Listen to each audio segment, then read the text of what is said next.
SSLC English +1 ഗണിത പരീക്ഷകളുടെ ചോദ്യങ്ങൾ ക്രിസ്മസ് പരീക്ഷയ്ക്ക് മുമ്പ് യൂട്യൂബ് ചാനലുകളിൽ അടക്കം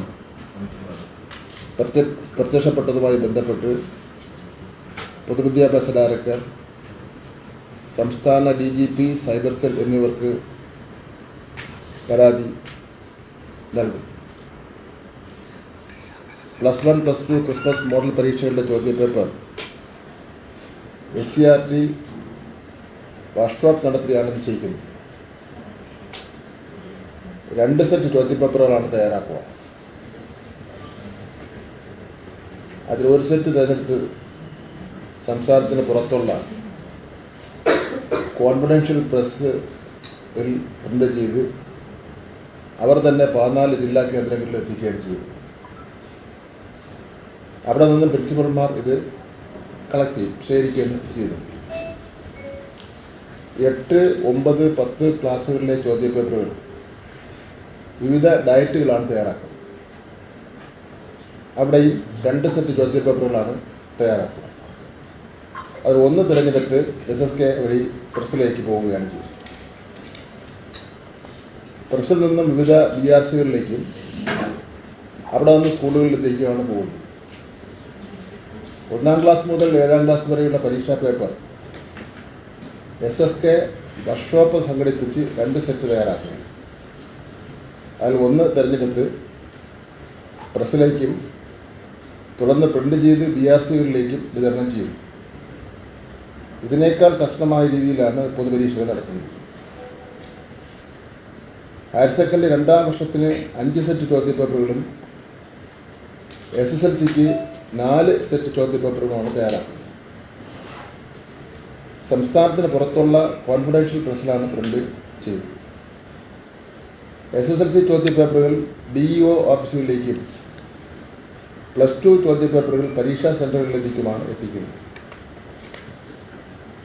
ചോദ്യപേപ്പർ നിർമ്മാണം, വിതരണം തുടങ്ങിയ മേഖലകളിലെല്ലാം അതീവ സുരക്ഷാ നടപടികൾ കൈക്കൊള്ളാറുണ്ട്. ഇപ്പോഴുണ്ടായിരിക്കുന്ന അതീവ ഗൗരവമുള്ള സംഭവവികാസമാണ്. ഇക്കാര്യത്തിൽ കുറ്റവാളികളെ കണ്ടെത്തി നിയമത്തിന് മുന്നിൽ കൊണ്ടുവരും. കുട്ടികളുടെ പരീക്ഷ നടത്തിപ്പുമായി ബന്ധപ്പെട്ട യാതൊരുവിധ വിട്ടുവീഴ്ചകളും പൊതുവിദ്യാഭ്യാസ വകുപ്പ് കൈക്കൊള്ളുകയില്ല. +1 ഗണിതം പരീക്ഷകൾ മറ്റേ പറഞ്ഞത്. അതെ, സാധാരണ ഇത് ഓണപ്പരീക്ഷ ക്രിസ്മസ് പരീക്ഷ നടന്നു പോവാറുണ്ടല്ലോ. SSLC പരീക്ഷയുടെ അത്രയും മുൻകരുതൽ നമ്മൾ എടുക്കാറില്ല.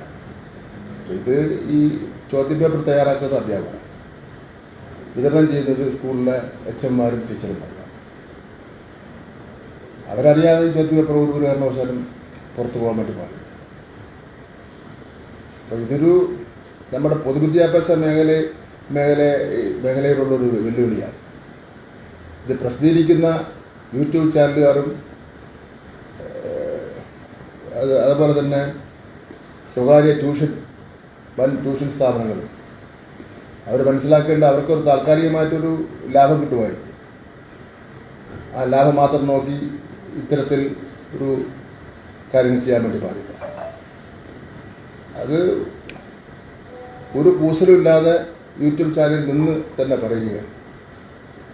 വലിയ മിടുക്കായിട്ടൊന്നും കാണേണ്ട കാര്യമില്ല. അതാണ് ഇവിടെ ഞങ്ങൾ DGPക്ക് പരാതി കൊടുക്കുന്നുണ്ട്. അതുപോലെ തന്നെ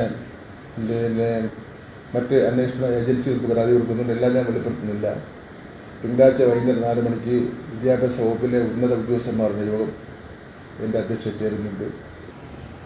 കേരളത്തിൻ്റെ പൊതുവിദ്യാഭ്യാസത്തോടും വിദ്യാർത്ഥി സമൂഹത്തോടും രക്ഷകർത്താക്കളോടും കടുത്ത വഞ്ചനയാണ് ഈ കൂട്ടർ കാണിച്ചിരിക്കുന്നത്.